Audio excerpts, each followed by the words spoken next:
خیار بلوغ کے بارے میں عدالتی کارروائی کا کیا حکم فقہا نے نقل کیا ہے؟ چنانچہ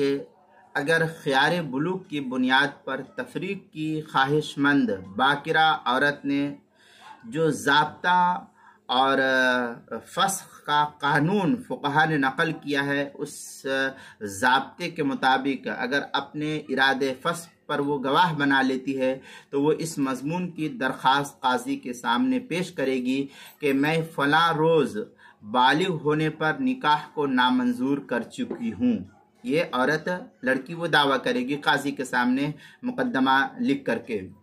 اور اس نامنظوری پر فلاں فلاں شخص کو میں گواہ بنا چکی ہوں، لہذا میرا نکاح اس صورت میں فلاں شخص سے فسخ کر دیا جائے۔ یہ دعویٰ قاضی کے ہاں وہ کرے گی۔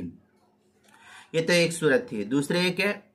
اگر باکرہ عورت نے اپنے ارادے فسخ پر گواہ نہ بنائے ہوں یا اسے کوئی گواہ اس وقت ملا ہی نہ ہو، میسر ہی نہ ہوا ہو، تو پھر مطلق اس مضمون کی درخواست دے کہ میں ابھی بالغ ہوئی ہوں اور اپنا سابقہ نکاح فسخ کرانا چاہتی ہوں، یہ نکاح مجھ کو منظور نہیں ہے۔ اس طریقے کے لیٹر لکھ کر کے قاضی کے ہاں دعویٰ دائر کرے گی عورت۔ تیسری صورت یہ کہ اگر عورت سیبہ ہو یا فسخ کا خواہش مند لڑکا ہو، نکاح کے فسخ کا خواہش مند لڑکا ہو، تو اس کی طرف سے مطلقاً یہ درخواست پیش کی جائے گی کہ میں فسخ نکاح کا تقاضا کرتا ہوں، میں فسخ نکاح چاہتا ہوں، مجھے سابقہ نکاح اب منظور نہیں ہے۔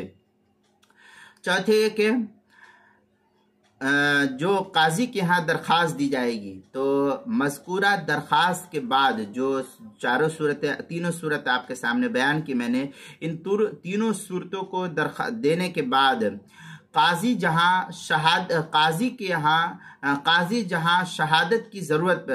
درخواست دینے کے بعد قاضی کے یہاں شہادت کی ضرورت پڑے گی۔ قاضی جو ہے گواہ کو طلب کرے گا، وہاں گواہوں کے بیان سن کر، اور جہاں گواہوں کی ضرورت نہیں وہاں مطلق معاملے کی قاضی جو ہے تحقیق اور تفتیش کر کے نکاح فسخ کرنے کا فیصلہ کر دے گا قاضی۔ چنانچہ اس مسئلے کو مستفاد کیا الحیلۃ الناجزہ کے صفحہ 130 اور 131 سے، اور فتاوی شام میں ہے وَلَوْ قَالَتْ أَيْ لِلْقَاضِ بَلَغَتْ أَمْسَى وَفَسَخَتْ فَلَا بُدَّ مِنَ الْبَيِّنَةِ۔ یہ فتاوی شامی کی عبارت ہے، کتاب النکاح باب الولی مطلب فی فرق النکاح، جلد نمبر 4 صفحہ نمبر 189، جو زکریہ بک ڈپو دیوبند کا ہندی نسخہ اس کے اندر۔ آگے مزید ہے فتاوی شامی کے اندر وَتَشَهَدَ قَائِلَةٌ بَلَغَتِ الْآن وَتَحْتَهُ فِي الشامیہ انها لو قالت ای للقاضی بلغت الآن وفسخت تصدق بلا نیہ ولا یمین۔ اس طریقے کی عبارت فتاوی شامی در مختار مع شامی، جو کتاب النکاح باب الولی مطلب فی فرق النکاح، جلد نمبر 4 صفحہ نمبر 189 پر اس کو نقل کیا ہے۔ اسی طریقے سے جو ہے الفقہ علی مذاہب الاربع میں ہے تشہد انها فسخت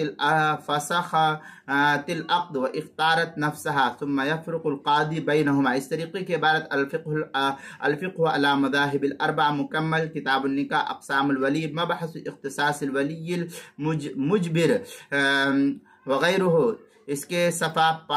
805 جو مکتبۃ الاسریہ بیروت کا چھپا ہوا نسخہ ہے، اور دارالحدیث قاہرہ کا چھپا ہوا نسخہ اس کی چوتھی جلد صفحہ 29، کتاب المسائل 5ویں جلد صفحہ 308 اور 309 پر بھی اس کو نقل کیا گیا ہے۔